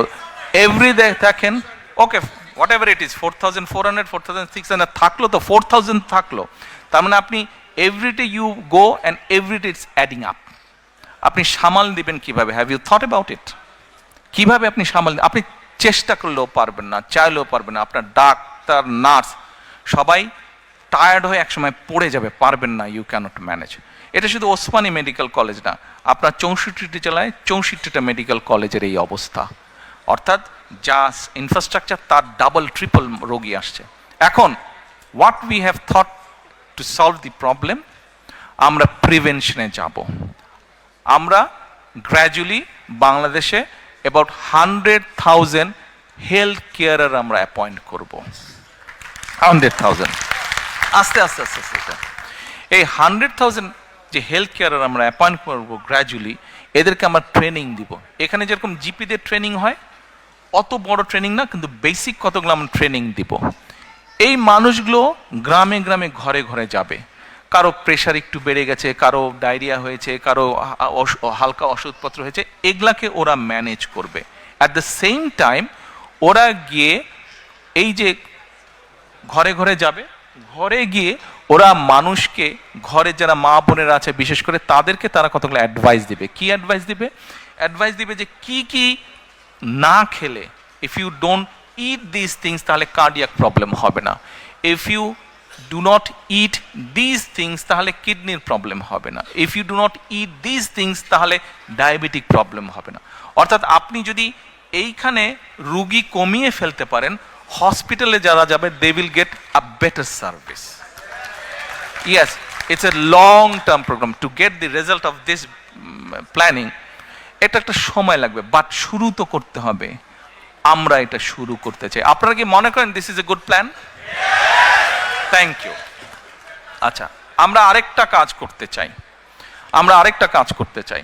এই যে ওসমানী মেডিকেল কলেজ আছে, হয়তো দেখা যাবে আমাদের অনেক লোকেরা নির্বাচনের সময় জোশের ঠালে বক্তৃতা দিয়ে বলবে এই 600 বেডকে আমরা 1200 করে ফেলবো, রাইট? বলে ফেলবে কিন্তু অনেকে যে 600 বেডকে আমরা 1200 করে ফেলবো। It's a very easy thing to say, but it's a very very very difficult thing to do. কারণ আপনি যে 600 বেড করবেন, এটার জন্য সরকারের বিভিন্ন স্টেপস আছে। আপনি যেদিন শুরু করবেন সরকারে যাবার পরে, দেখবেন 600 বেড আপনি ওপেন করছেন কবে জানেন? যেদিন রিজাইন করবেন তার আগের দিন আপনি ওপেন করছেন। মানে 5 ইয়ার ইজ গন, 5 বছর নাই, শেষ। মানুষ তো আর সার্ভিস পেল না। সো আমরা এখন চিন্তা করছি যে আমাদের বিভিন্ন ডাটা আমরা কালেক্ট করেছি, এবং গভর্নমেন্টের যে হেলথ ফ্যাসিলিটি স্ট্রাকচার আছে, অ্যাট দ্য সেম টাইম পাশাপাশি যে প্রাইভেট হেলথ ফ্যাসিলিটি স্ট্রাকচার আছে, প্রায় সমান সমান। গভর্নমেন্টের সব বেডগুলো, হসপিটাল বেডগুলোকে এক করলে যত ডাক্তার, বেড, নার্স হয়, প্রাইভেট সেক্টরও মোটামুটি এক। আমরা এখন প্রাইভেট পাবলিক পার্টনারশিপ চালু করতে চাচ্ছি। এখন ইউ ক্যান আস্ক মি যে আচ্ছা ঠিক আছে, এটা কি জিনিস? ওকে, আসেন আপনাকে একটা এক্সাম্পল দিই। ওসমানী মেডিকেল কলেজ, ধরেন ওসমানী মেডিকেল কলেজের যে ডায়ালিসিস, এই যে কিডনি রোগীর যে ডায়ালিসিস করতে হয়, এই ডায়ালিসিস যে মেশিন আছে, আছে না, আছে তো মেশিন, আচ্ছা, তো এই মেশিন আছে, এই মেশিনের ধরেন ক্যাপাসিটি হচ্ছে, সে এক্সাম্পল, মেশিনের ক্যাপাসিটি হচ্ছে এভরি মান্থে 100 জন মানুষকে সে ডায়ালিসিস করতে পারে। বাট আপনার কিউতে 100 জন না, আপনার কিউতে 500 জন, রাইট? ওকে, আমরা এখন যেটা কেয়ার করছি, ঢাকাতে দেশে অনেক প্রাইভেট হসপিটাল আছে, বাট আম্মা যেহেতু এভারকেয়ারে আছেন, আমার ওই একটা নামই মনে থাকে প্রাইভেট হসপিটালের মধ্যে। ধরেন এক্সাম্পল হিসাবে বলছি, ওই এভারকেয়ার হসপিটাল, তাদেরও কিডনি ডায়ালিসিস মেশিন আছে, but that's a private hospital, quite expensive, not everyone can afford that. Okay, আমরা যেটা এরকম ফ্যাসিলিটি যেসব প্রাইভেট হসপিটাল আছে তাদের সাথে আমরা গভর্নমেন্ট একটা কন্ট্রাক্ট করব। আমরা বলবো যে দেখো, we know what is your costing, তুমি তার উপরে প্রফিট হিসেবে, যেহেতু ইয়োর প্রাইভেট, তুমি 5% 10% প্রফিট নিতে পারো। এখন আমার এই যে ওসমানী মেডিকেল কলেজে 500 কিউব 100 জনকে আমি মাসে দিচ্ছি, বাট আরও 400 বাকি যাচ্ছে। ওই 101 থেকে ওর ধরেন এভারকেয়ার হসপিটালে ওর ধরেন যে ইয়ে মেশিনটা আছে, ডায়ালিসিস মেশিনটা, সেখানে they get only say 25 patients, বাকি 75 তার খালি থাকছে। এই যে এখানে যে কিউ হয়েছে, এই কিউ থেকে নিয়ে আমরা 75 পেশেন্ট ওদেরকে দেব, and the cost we will bear. তাতে যেটা হচ্ছে, গ্রামের কৃষক বলেন, স্কুল প্রাইমারি শিক্ষক বলেন, একজন গৃহিণী বলেন, মসজিদের ইমাম সাহেব বলেন, এদের মতন মানুষগুলো এভারকেয়ারের মতন হসপিটালে ট্রিটমেন্ট পাচ্ছে with a very minimum cost, যেই কস্টটা গভর্নমেন্ট বিয়ার করবে। আর সবচেয়ে বড় বেনিফিট হচ্ছে, আপনাকে যে মানুষ ইলেক্ট করে পাঠালো দেশ পরিচালনার জন্য, আপনি 5 ইয়ার্স টাইম নিলেন না তাকে সার্ভিস দেওয়ার জন্য, 3 to 6 মান্থসের মধ্যে আপনি তাকে সার্ভিসটা দিতে পারলেন। তাহলে মানুষগুলো, দেশের সাধারণ মানুষ সার্ভিসটা পাটাপাট কুইক সার্ভিসটা পেল, রাইট? আইডিয়াটা ঠিক আছে না রং আছে? ওকে, আপনারা মনে করেন should we implement this if we ইনশাআল্লাহ গেট দি অপরচুনিটি? কে করবো এরকম? ওর পিছনে বোঝে না, এরা বোঝে নাই, হেলথ পলিসি বোঝে নাই, করবো? আচ্ছা ঠিক আছে, নো আই ওয়ন্ট, বসো। আচ্ছা, না এখানে আমরা কোয়েশ্চেন আনসার করছি না, আমি আমার কতগুলো প্ল্যানিং আপনাদের বলছি। আচ্ছা, কৃষি গেল, হেলথ গেল, এডুকেশন গেল, এবার আসেন একটা বিরাট একটা ইম্পর্টেন্ট ইস্যু আছে। এটা বলে মোটামুটি ভাবে আমি আমার বক্তব্য শেষ করে নিয়ে আসবো, 9টা বাজে, অনেক দূর যেতে হবে অনেককে। আচ্ছা, আরেকটা ভেরি ইম্পর্টেন্ট বিষয় আছে। একটু আগে আমি একটা কথা বলেছি, আমাদের পপুলেশনের বিরাট একটা মেজরিটি অংশ হচ্ছে কি, মেজরিটি অংশ হচ্ছে ইয়াং জেনারেশন, ছেলে হোক মেয়ে হোক, ইয়াং জেনারেশন। এখন আপনি যত গার্মেন্টস করেন, কত গার্মেন্টস করবেন, আপনি কত মিল ফ্যাক্টরি করবেন, সবাইকে তো এখানে চাকরি দিতে পারবেন না, and not everyone is interested to get job in those places, তাই না? মানুষের বিভিন্ন কোয়ালিটি আছে।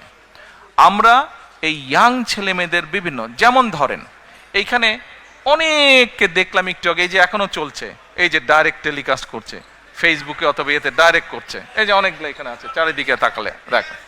এখন এদের মধ্যে এই যে যারা করছে, শখে যারা করছে, হ্যাঁ দেখেছি আপনাকে, এদের মধ্যে অনেকে কিন্তু আছে, তাদের অসম্ভব কোয়ালিটি আছে, সে কন্টেন্ট মেকিং, অনেক ইয়াং ছেলে মেয়ে আছে কন্টেন্ট মেকিং, কিন্তু কন্টেন্ট মেকিং এর প্রপার পলিসি আমাদের দেশে নাই, কন্টেন্ট মেকিং এর প্রপার পলিসি নাই। এখন আমরা যদি সেই পলিসিগুলো কি কি হবে, আমরা যারা করে তাদের সাথে কথা বলছি, তারা ওই স্ট্রাকচারটা তৈরি করছে।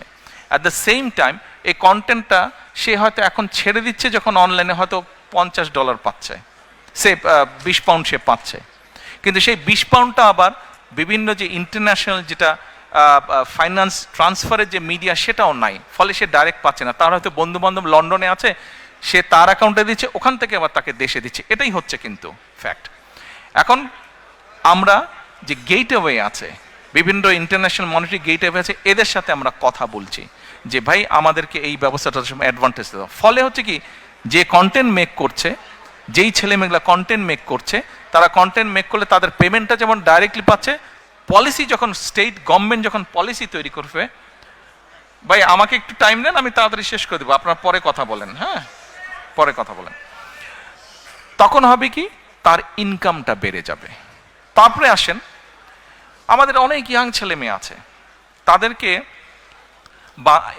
আমরা যেটাকে ডাটা বলি বাংলাদেশি খুব সেটাকে এমবি বলে ডাটাটাকে। তো ডাটা ইজ কোয়াইট এক্সপেন্সিভ বাংলাদেশে, কিন্তু আমাদের অনেক ছেলে মেয়ে আছে ধরেন তারা অনলাইনে করে আপনার বিভিন্ন বিজনেস করে, ধরেন এই যে ইবের মতন বিজনেস করে। তো এখন এই ছেলেমেয়েগুলা এদের দুটো সমস্যা আছে মেজরিটির, তাদের প্রপার ওয়ার্ক স্পেস নাই। হয়তো যেই মেসে থাকে বা হলে থাকে, ও স্টুডেন্ট হলে থাকে, সেখানেই বসে হয়তো সে কাজ করছে। এই স্বৈরাচারের সময় মেগা প্রজেক্টের নামে অনেক সায়েন্স পার্ক না কি জানি তৈরি করেছে, কিন্তু আপনারা যদি যান প্রায় 34-35টার মতন তৈরি করেছে বিভিন্ন ডিস্ট্রিক্টে। কিন্তু আপনারা যদি যান দেখবেন যে ম্যাক্সিমামগুলা ভূতের বাসা হয়ে আছে, ঘোস্ট হাউস হয়ে আছে, আর কতগুলা মোটামুটি কিছু লোক নিয়ে ওখানে কমিউনিটি সেন্টার করে বিয়ে শাদীর অনুষ্ঠান হচ্ছে।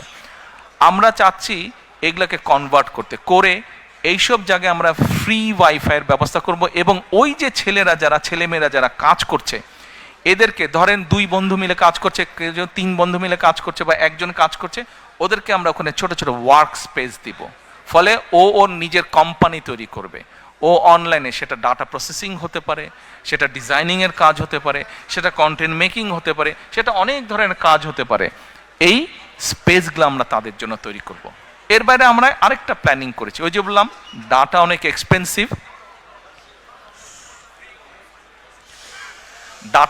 এক্সপেন্সিভ। আমরা কতগুলো ইম্পর্টেন্ট জায়গাতে পাবলিক প্লেসে, ইউনিভার্সিটির হল, ইউনিভার্সিটির লাইব্রেরি, কলেজের লাইব্রেরি, বিভিন্ন পাবলিক ইম্পর্টেন্ট স্পেস, তারপরে একটু ভালো ভালো ডিস্ট্রিক্ট টাউনে ভালো ভালো ক্যাফেটেরিয়া আছে, এইসব জায়গাতে আমরা 1 ঘন্টা থেকে 1.5 ঘন্টার জন্য আমরা ওয়াইফাই ফ্রি করে দিব। আপনারা যখন ওয়েস্টফিল্ডে যখন যান, ওয়েস্টফিল্ডে গিয়েই কিন্তু অনেকে কি করে তাড়াতাড়ি ওয়েস্টফিল্ডের ওয়াইফাইয়ের সাথে কানেক্ট করে নেন আপনারা, কিন্তু ওখানে একটা সিস্টেম আছে, আপনাকে ইমেল অ্যাড্রেস দিতে হবে, নাম দিতে হবে, কতগুলো ফর্মালিটিস আছে। এই ফর্মালিটিসগুলো ওখানেও থাকবে সাথে। এখন কোনো কিছু তো নাথিং ইজ ফ্রি, তাই না? Nothing is free. এখন ওই যে ওখানে যে ইন্টারনেটটা সার্ভিস হবে, ওখানে যে থাকবে, ওটা তো একটা খরচ আছে। খরচটা কিভাবে হবে? আমরা বিভিন্ন বিজনেস হাউসের সাথে কথা বলবো, যারা বিভিন্ন রকম প্রোডাক্ট বানায়, কমোডিটি প্রোডাক্ট, তাদেরকে বলবো যে ভাই তোমরা এটাতে অ্যাড দিবা কিনা। অ্যাড দিবে, কাজেই যে লগ ইন করবে তাকে হয়তো 1 মিনিটের জন্য একটা অ্যাড দেখতে হবে। অ্যাডটা হয়ে গেল, তারপরে he or she can start doing their jobs. এর বাইরে বিভিন্ন রকম ভোকেশনাল ইনস্টিটিউট, বিভিন্ন রকম টেকনিক্যাল ইনস্টিটিউট, যেমন আমাদের দেশে আপনি যদি যান ব্লাড নিবে এরকম টেকনিশিয়ানের অভাব আছে। এই যে আমরা প্রায় শুনি যে ফিলিপাইন থেকে নার্স যাচ্ছে, কেরালা থেকে নার্স যাচ্ছে, তা আমাদের মেয়েরা, আমাদের ছেলেরা কেন পারবে না? কিন্তু প্রপার ইনস্টিটিউশনগুলো এখনো গড়ে ওঠে নাই। আমরা এই টাইপের ইনস্টিটিউশনগুলো আমরা আস্তে আস্তে গড়ে তুলতে চাই। এইভাবে আমরা জব ক্রিয়েট করতে চাই, এইভাবে জব ক্রিয়েট, যাতে করে আমাদের ভবিষ্যৎ ছেলেমেয়েরা একটা ডিগনিফাইড লাইফ নিয়ে ডিসেন্টভাবে যাতে তারা বেঁচে থাকতে পারে। প্রিয় ভাই বোনেরা, আপনাদের সামনে সংক্ষেপে আমি আমার কতগুলা পরিকল্পনা তুলে ধরলাম। আজকে বিজয় দিবসের আলোচনা, ব্যানার নাই, বিজয় দিবসের আলোচনা, ওই তো ব্যানার, ইয়েস, বিজয় দিবসের আমাদের আলোচনা। এই বিজয় দিবসের আলোচনায়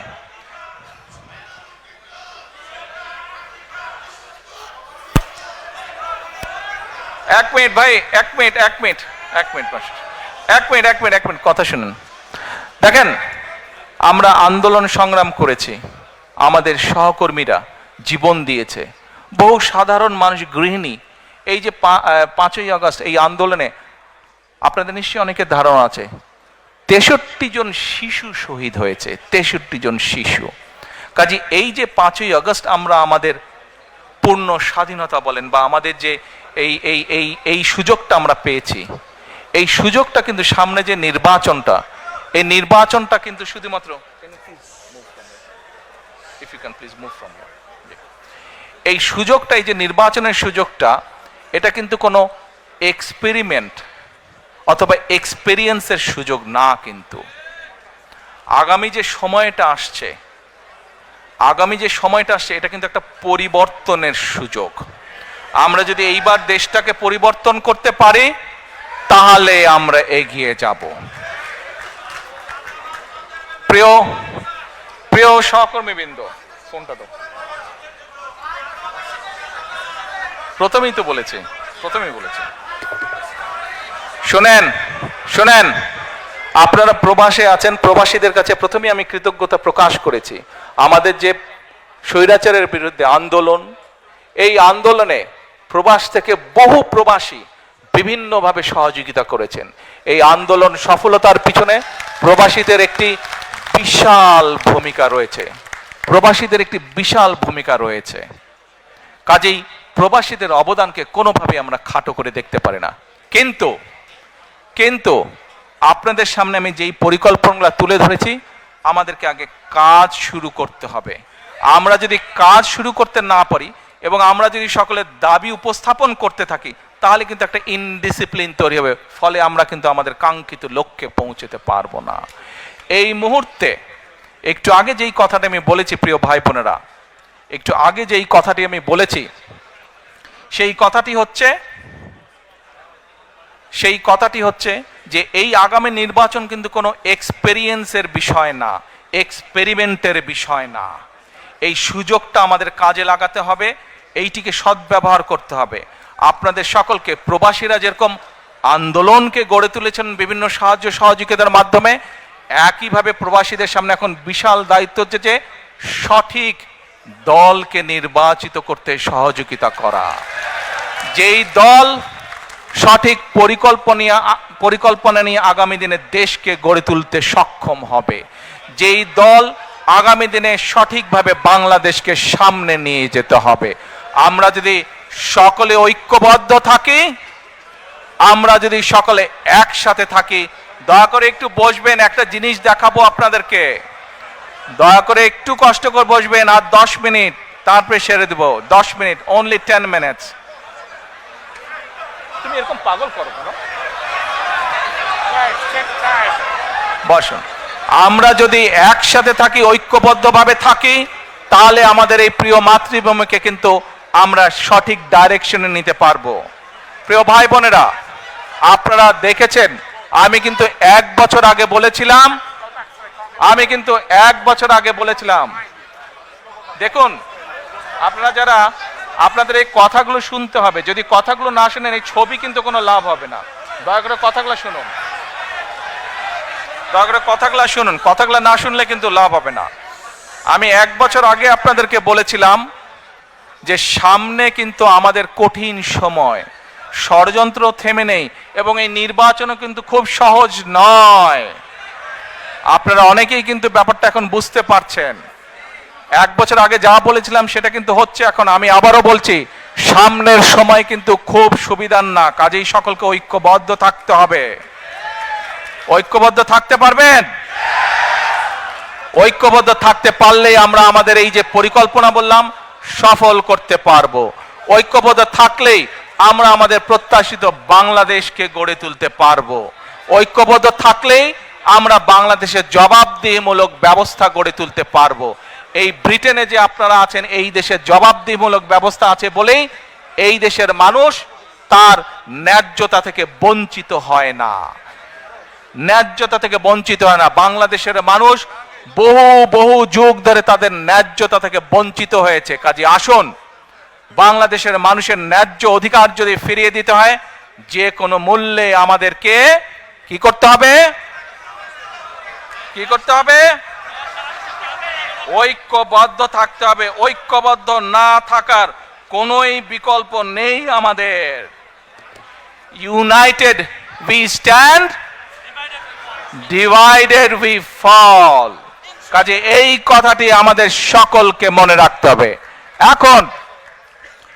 এখন প্রিয় ভাই বোনেরা, আপনাদেরকে আমি ছোট্ট 2 মিনিটের মধ্যে 1 মিনিটের একটা ভিডিও দেখাতে চাই। কে কে ভিডিওটা দেখতে চান না হাত তুলেন। কারা দেখতে চান না? কারা দেখতে চান না হাত তুলেন। আর কারা দেখতে চান?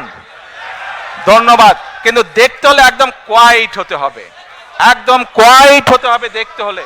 এ ভাই, অন মাই রাইট সাইড, আপনারা বসেন, দয়া করে আপনারা বসেন। আপনারা সবাই দেখতে, আমার ডান সাইডে যারা আছেন, সামনে যারা আছেন, আপনারা দেখতে অনেক সুন্দর, অনেক ছবি উঠেছে। এখন বসেন, দয়া করে এখন বসেন। আপনাদেরকে আমি যে ভিডিওটি আপনাদেরকে যে ভিডিওটি আমি দেখাবো, এতক্ষণ গত আধা ঘন্টা যাবত আমি যেই কথাগুলো আপনাদেরকে বললাম 1 মিনিটের সেই আছে। আজকে এই ভিডিওটি দেখার পরে যদি আপনারা ভিডিওটির অর্থ বুঝতে পারেন, তাহলে আমি বুঝে নেব যারা কষ্ট করে আজকে এখানে এসেছেন তাদের আশাটা এখানে সফল হয়েছে। এই ভিডিওটি দেখে যদি এর অর্থ আপনারা বুঝতে পারেন, তাহলে আমি বুঝবো আগামীর প্রত্যাশিত বাংলাদেশ গড়ে তোলার জন্য আপনারা শপথবদ্ধ। আর যদি বুঝতে না পারেন, দুর্ভাগ্যজনক ব্যাপার। এখন আমি আমার বক্তব্য শেষ করব, তবে বক্তব্য শেষ করার আগে এবং ভিডিওটি দেখানোর আগে আপনাদের সকলকে আমি একটি বিনীত অনুরোধ করতে চাই। করব? সত্যি? আচ্ছা, কি সেই বিনীত অনুরোধ? প্রিয় ভাই বোনেরা, আপনাদের সাথে আমি 18 বছর ছিলাম। বিভিন্ন সময়ে বিভিন্ন অনুষ্ঠানে অনেক মানুষের সাথে দেখা হয়েছে। আপনাদের সাথে বহু স্মৃতি আমার রয়ে গিয়েছে। আপনাদের সাথে বহু দুঃখ কষ্ট আমি শেয়ার করেছি। আপনারা বিভিন্ন সময় আমার বক্তব্যের শুরুতেই বলেছি, যুক্তরাজ্য সহ বিভিন্ন দেশের প্রবাসী, বিশেষ করে যারা জাতীয়তাবাদী বাংলাদেশি জাতীয়তাবাদের রাজনীতিতে বিশ্বাস করেন, আপনারা বহু মানুষ বিভিন্ন সময় আমার পরিবারের দলের বিপদের সময় আমাকে মানসিকভাবে সাহস দিয়েছেন, সহযোগিতা করেছেন, সমর্থন জুগিয়েছেন। আজকে বিশেষ করে লন্ডনে যারা আছেন, বিশেষ করে তোমরা যারা ইয়াং আছো, ছবি তোলার জন্য পাগল হয়ে যাচ্ছ, প্রত্যেকের কাছে আমার একটি অনুরোধ, 25 তারিখে ইনশাআল্লাহ আপনাদের দয়া আল্লাহর রহমতে আমি দেশে ফিরে যাব। কিন্তু এখানে উপস্থিত, এই ঘরে উপস্থিত প্রত্যেকটি মানুষের কাছে আমার অনুরোধ, দয়া করে কেউ আপনারা এয়ারপোর্টে সেদিন যাবেন না। দয়া করে কেউ আপনারা এয়ারপোর্টে যাবেন না আপনারা। কারণ এয়ারপোর্টে গেলে একটি হট্টগোল তৈরি হবে এবং মানুষ জানবে যে এরা সব বাংলাদেশি, এবং দেশের সুনাম নষ্ট হবে, দলের সুনাম নষ্ট হবে।